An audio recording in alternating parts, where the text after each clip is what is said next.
नमस्कार विद्यार्थी मित्रांनो, आजच्या चालू घडामोडीच्या भागामध्ये तुम्हा सर्वांचं मनपूर्वक स्वागत आणि मी असिस्टंट प्रोफेसर रमेश घोरपडे। विद्यार्थी मित्रांनो, आजच्या या भागामध्ये जे प्रश्न महत्त्वाचे आहेत त्या प्रश्नांकडे आपल्याला जायचं आहे आणि ते प्रश्न व्यवस्थितरित्या आपल्याला समजून घ्यायचे आहेत। बघा विद्यार्थी मित्रांनो, आजचा पहिला प्रश्न काय आहे तो एकदा क्लिअर करूयात। काय म्हटलंय, माणिकराव कोकाटे हे जे मंत्री आहेत यांच्याकडे राज्याच्या कोणत्या मंत्रिपदाचा कारभार होता आणि त्यांनी नुकतेच आपल्या पदाचा राजीनामा दिला आहे। तर हा जो राजीनामा आहे हा राजीनामा त्यांनी दिलेला आहे, तर तो कोणत्या पदाचा दिलाय किंवा कोणत्या खात्याचा दिलेला आहे, कोणत्या खात्याचे ते मंत्री होते, तर ते प्रामुख्याने क्रीडा खात्याचे मंत्री होते। कोणत्या खात्याचे मंत्री होते? ते क्रीडा खात्याचे मंत्री होते। हे लक्षात ठेवा, हे आपल्याला परीक्षेला विचारलं जाईल, हा आत्ताचा मुद्दा आहे। आणि मित्रांनो काय झालं माहिती आहे का, तर अशा प्रकारचे हे जे लोक आहेत किंवा हे जे राजकारणी आहेत हे जर भ्रष्टाचार करायला लागले तर आपल्याला देश विकावा लागेल सगळा, आलं लक्षात। आणि यांच्यावरती आरोप आहे आणि हा आरोप सिद्ध झाल्यानंतर यांच्यावरती निश्चितच ती कारवाई कायम पुढे राहील। पण सध्या नाशिक सत्र न्यायालयाने यांना 2 वर्षाची शिक्षा दिलेली आहे। नाशिक सत्र न्यायालय, ओके, हे लक्षात राहू द्या। सत्र न्यायालय याने 2 वर्षाची यांना काय दिलेली आहे, तर शिक्षा सुनावलेली आहे। मग पुढे बघू आता काय होईल तर, ओके। सध्या आता हे कुठपर्यंत हा जो शिक्षेचा मार्ग आहे तो जाईल हे आपल्याला निश्चितच येणाऱ्या काळात कळेल। पण खरंच जर देश अशा पद्धतीने जर वागायला लागला किंवा देशाची वाटचाल जर अशी झाली तर विद्यार्थी मित्रांनो भरपूर अवघड होईल। आपल्यासारखे लोक हे अधोगतीच्या मार्गावर जातील हे निश्चित असणार आहे। आणि बघा, माणिकराव कोकाटे यांच्या राजीनाम्यानंतर महाराष्ट्राच्या क्रीडा मंत्री पदाची जबाबदारी कोणाकडे सोपवण्यात आलेली आहे किंवा आता क्रीडा मंत्री हे जे पद आहे हे पद कुणाकडे देण्यात आलेलं आहे, तर हे अजित पवार यांच्याकडे देण्यात आलेलं आहे।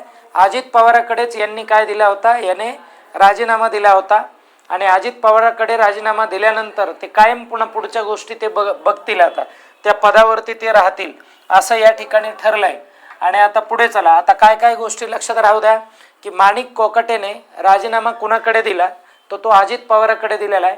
आणि या ठिकाणी आपल्याला हे क्लिअर करून घ्यावं लागणार आहे मित्रांनो की अजित पवार आता काय करणार आहेत, तर क्रीडा मंत्री हे जे पद आहे हे पद कायम पुढे म्हणजे चालवणार आहेत। आता पुढे चला, दरवर्षी अल्पसंख्याक हक्क दिवस हा जो आहे हा अल्पसंख्याक हक्क दिवस कोणत्या दिवशी साजरा केला जातोय, तर ते 18 डिसेंबर या तारखेला साजरा केला जातोय।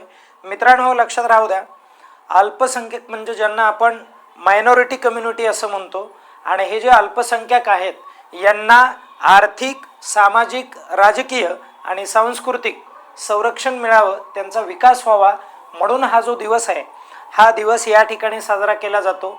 आणि हे भारतासाठी विशेष महत्त्वाचं आहे, कारण भारताची जी काय अखंडता आहे, इंटेग्रिटी ऑफ इंडिया, याची आपल्याला जपवणूक करता येणार आहे। आणि यामध्ये अल्पसंख्याक म्हटलं तर कोणते हे आहेत, धर्म आहेत ते एकदा बघू।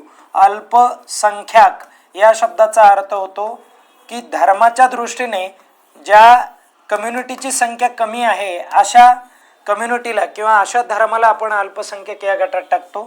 यामध्ये जैन धर्म आहे मित्रांनो, त्यानंतर परत बौद्ध धर्म आहे, ओके, त्यानंतर पुढे मुस्लिम धर्म देखील येतो इथे, हे पण लक्षात राहू द्या।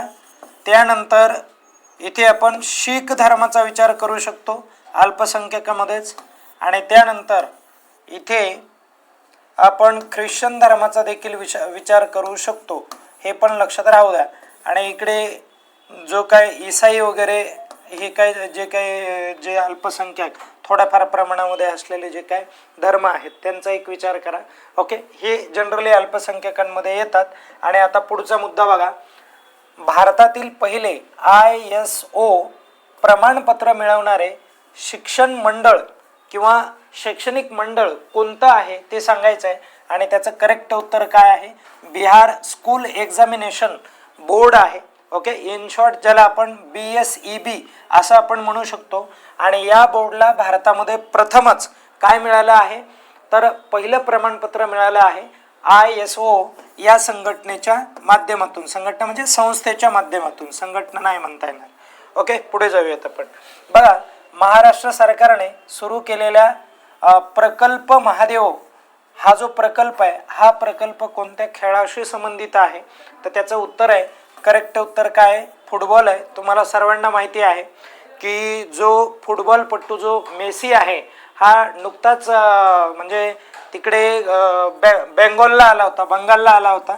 आणि कलकत्त्याला काय झालं होतं, तर कलकत्त्याला तिथे त्याचा 70 फुटाचा जो काय स्टॅच्यू आहे तो स्टॅच्यू देखील बनवण्यात आलेला आहे. बघा, 70 फुटाचा स्टॅच्यू. ओके, आणि इथे आला, महाराष्ट्रामध्ये पण तो आला. आणि मुंबईमध्ये आल्यानंतर देवेंद्र फडणवीस यांच्या माध्यमातून एक चर्चा झाली. आणि इथे हा जो प्रोजेक्ट आहे प्रकल्प महादेवा म्हणून, हा या प्रोजेक्टच्या अंतर्गत फुटबॉल या खेळाला आपण प्रोत्साहन देणार आहोत. तरुणांना त्यामध्ये पार्टिसिपेशन घेण्यासाठी विशेष काही सुधारणा करणार आहोत, असा तो प्रोजेक्ट आहे. जाऊयात पुढे. लक्ष द्या, 600 अब्ज डॉलर संपत्तीचा टप्पा ओलांडणारे जगातील पहिले व्यक्ती कोण बनले, अशा पद्धतीचा प्रश्न आहे.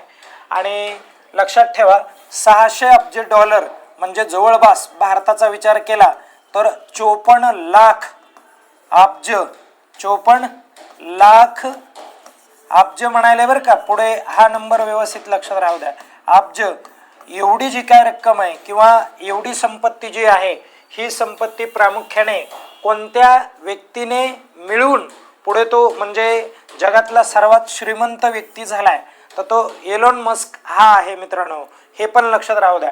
एलोन मस्कच्या कंपन्या थोड्याशा लक्षात राहू द्या. त्या कंपनीला आपण बघा, एक कंपनी आहे त्याची, कोणती आहे, स्पेस एक्स म्हणून देखील कंपनी, दुसरी कंपनी त्याची एक्स म्हणून पण कंपनी, आणि त्याचबरोबर त्याची XAI म्हणून देखील कंपनी आहे. ओके, लक्षात राहू द्या. आणि टेस्ला म्हणून किती प्रसिद्ध कंपनी आहे बघा, टेस्ला ही देखील कंपनी. आणि मला 5वी कंपनी कमेंट करून सांगा तुम्ही. तर या कंपनीच्या माध्यमातून याने काय केलं आहे की जगामध्ये सर्वात जास्त श्रीमंत व्यक्ती म्हणून स्वतःचं जे काय नाव आहे, हे नाव त्याने कमवलेलं आहे. आणि हे निश्चितच मोठी गोष्ट आहे. ओके, लक्षात आलं. तर आपण पुढे जाऊयात. नंतरचा मुद्दा बघा, नुकतेच काय झालंय बघा, पंतप्रधान नरेंद्र मोदी यांना कोणत्या देशाने आपला सर्वोच्च पुरस्कार ग्रेट ऑनर निशा असं त्याचं नाव आहे, ग्रेट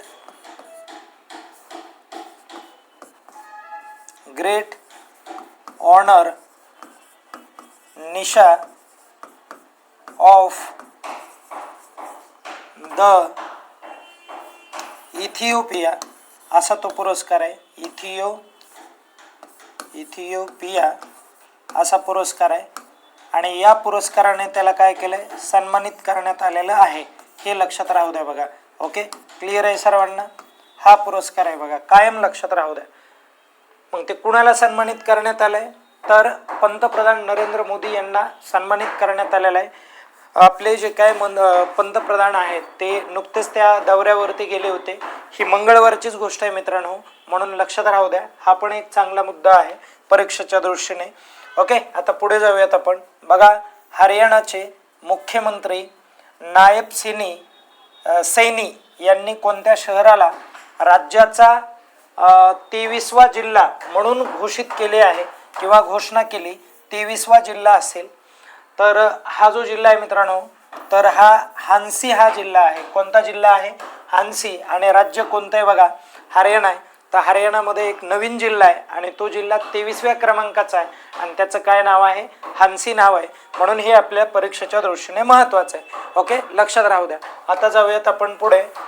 ऑस्कर 2026 साठी भारताकडून कोणत्या चित्रपटाचे नामांकन देण्यात आलेलं आहे, तर त्याचं करेक्ट उत्तर काय आहे, तर होम बाउंड हा चित्रपट आहे मित्रांनो. हा जो होम बाउंड चित्रपट आहे, हा चित्रपट एका पोलीस अधिकाऱ्यावरती किंवा मग त्याला काय म्हणू आपण की IPSची तयारी करणारे जे काही मुलं आहेत त्या मुलांच्या स्ट्रगलवरती आधारित हा चित्रपट आहे आणि यामध्ये कोणते हिरो आहेत ते मला एकदा तुम्ही कमेंट करून सांगा. बघा आता एक शेवटचा प्रश्न घेऊ.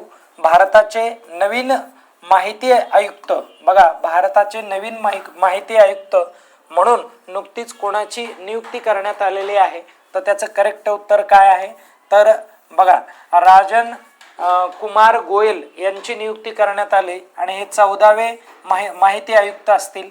आणि 13वे कोण होते, तर 13वे होते एस हरिलाल समरिया हे होते आणि यांची जागा आता कुणी घेतलेली आहे, तर राजन कुमार गोयल यांनी घेतलेले आहे. आणि हे देखील महत्त्वाचं आहे. आणि हे 1987च्या बॅचचे काय आहेत, तर IAS अधिकारी आहेत, म्हणून हे देखील लक्षात राहू द्या. ओके, हा या ठिकाणी एक महत्त्वाचा मुद्दा आहे. आजचे जे प्रश्न आहेत हे प्रश्न या ठिकाणी पूर्ण होतात. पुनश्च एकदा उद्याच्या सेशनमध्ये भेटूयात. तोपर्यंत स्वतःची काळजी घ्या आणि अभ्यास करत राहा. धन्यवाद.